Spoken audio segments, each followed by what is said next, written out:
Hi everybody, what's up? Welcome back to my channel. My name is Juan, I am just one reader, and I am here with another Recent Reads episode. These are gonna be Recent Reads numbers 29 and 30 that I have read so far this year, 2018, and those are On Sondheim and The Butcher's Hook.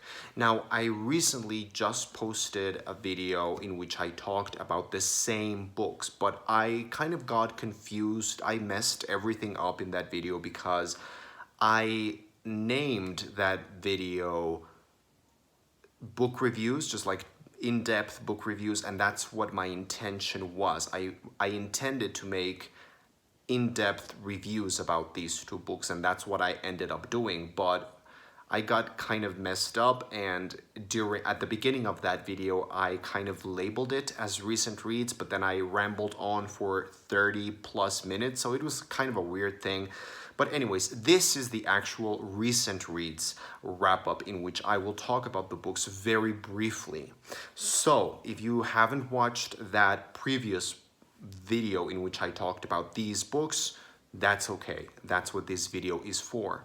So book number 29 was On Sondheim, an opinionated guide. This is a piece of nonfiction written by Ethan Mordden. It is a nonfiction work that revolves around the work and the legacy and life of Stephen Sondheim, who is this huge mammoth composer in Broadway musical history. He is the author and the creator of so many different shows, but more than that, he is really the man who has redefined and rethought the concept, the notion of musical theater as we know it today. The main thesis statement of this book, I think, is that Stephen Sondheim not only redefined the genre, but he was more than that. He was really the only auteur in musical theater history. He really did something new, something that was completely boundary breaking, and I like to think of Stephen Sondheim as the most literary that you can get in musicals, with musicals. His musicals are always incredibly smart and clever and intellectually stimulating, and watching Sondheim and listening to his music is very difficult if you are not in the right mindset. He is not easy to listen, or there's this kind of thing that people have been saying for decades, that Sondheim's music, Sondheim's melodies are not very memorable, and they're not easily hummable, which is something that people enjoy doing when they went to see a Broadway show. They like to go, see the show, enjoy themselves, relax, disconnect from their lives, and just have a good, crazy, fun time, and then leave the theater and on their way out of the theater hum the tunes.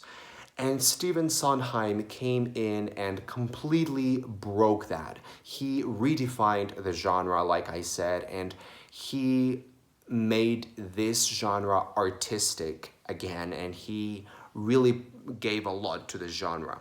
So that's what I love about him, about his music, and this book was a really great very deep understanding of him. This is a great nonfiction piece because it can be understood and appreciated by someone who has never seen or listened to any Sondheim before, but it can also provide a lot of really great new insight into a person that is really well versed in Sondheim lore. So I really enjoyed it. I loved learning more about this genius man that we still have living today and his musicals. So I loved this. I gave this 4 out of 5 stars. And the other book that I finished was The Butcher's Hook. This is a historical fiction novel written by Janet Ellis, and this is one of those books that people all over BookTube, particularly in Britain, British booktubers were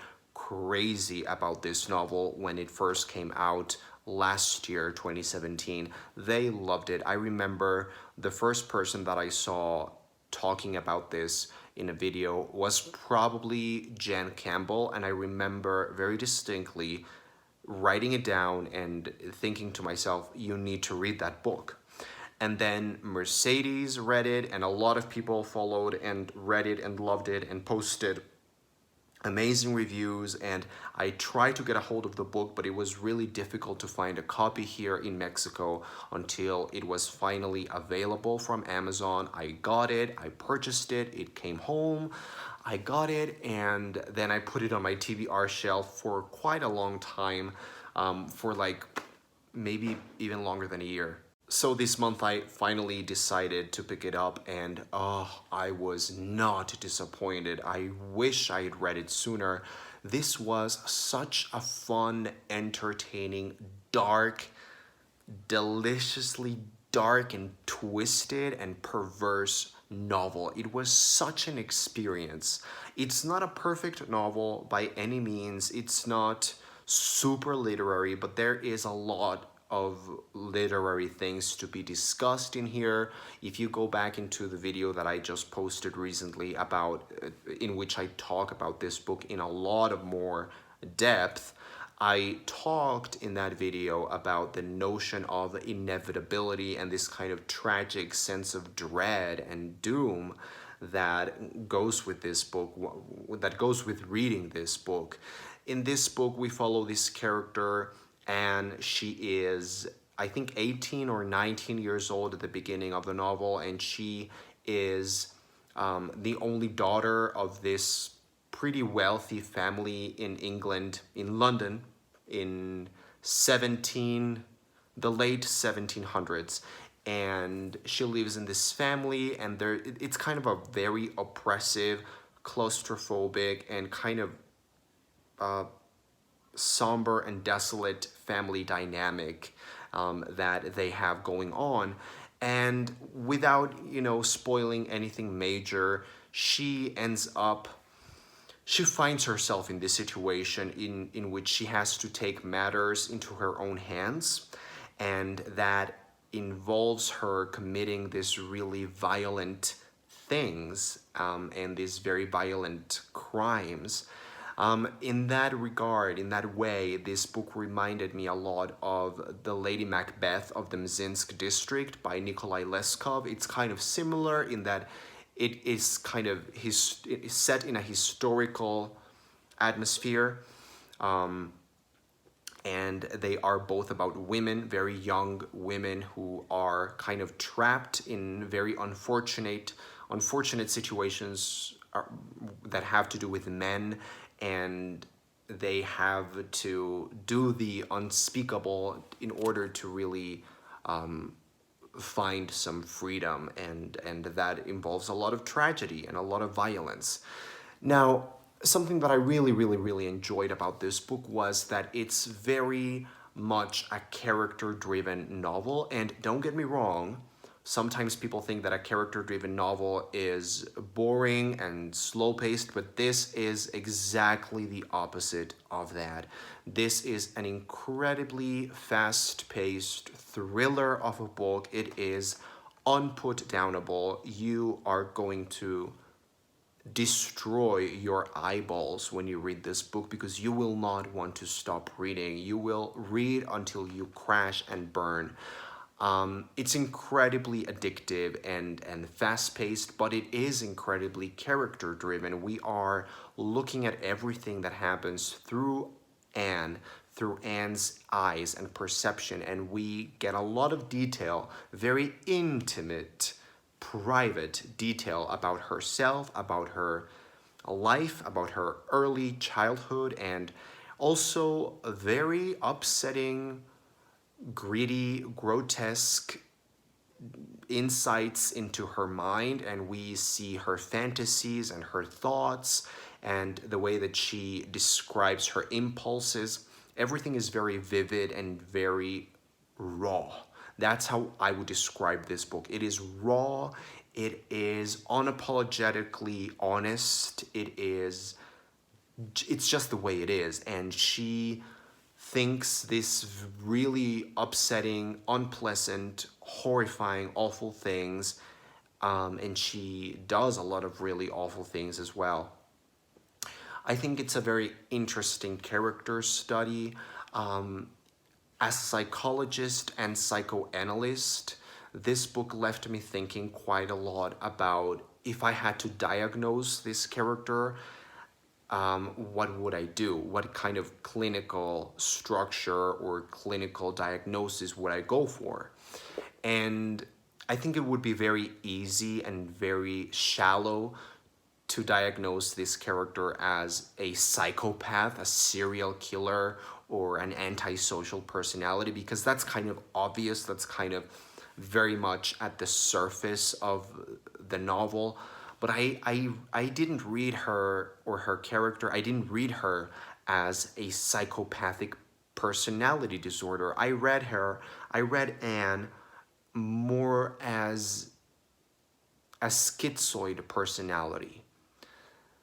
If you have studied psychology or some psychoanalysis or just psychology in general, basic notions of psychology, Anne is the type of character that commits really awful, unspeakable crimes, but her motivations, what leads her into committing these horrible things, is not the kind of motivation that a psychopath would have.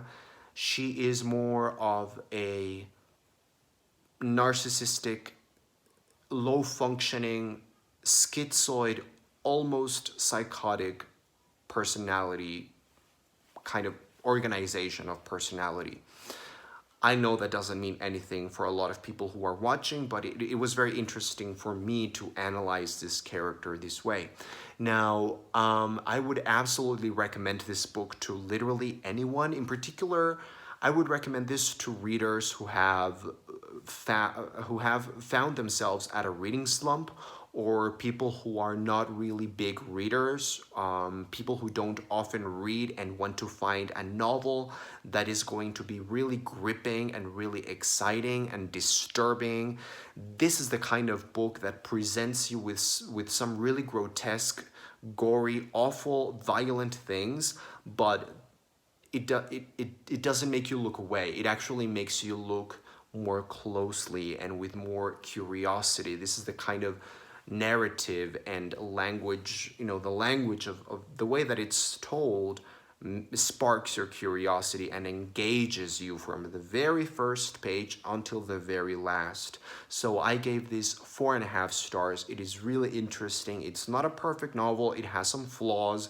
Towards the end, it becomes a little bit too cliched and cartoonish, but I still enjoyed it, and I will read everything that Janet Ellis comes up with because she can write a good yarn. So guys, thank you very much for watching. I am Just One Reader, and I will see you next time.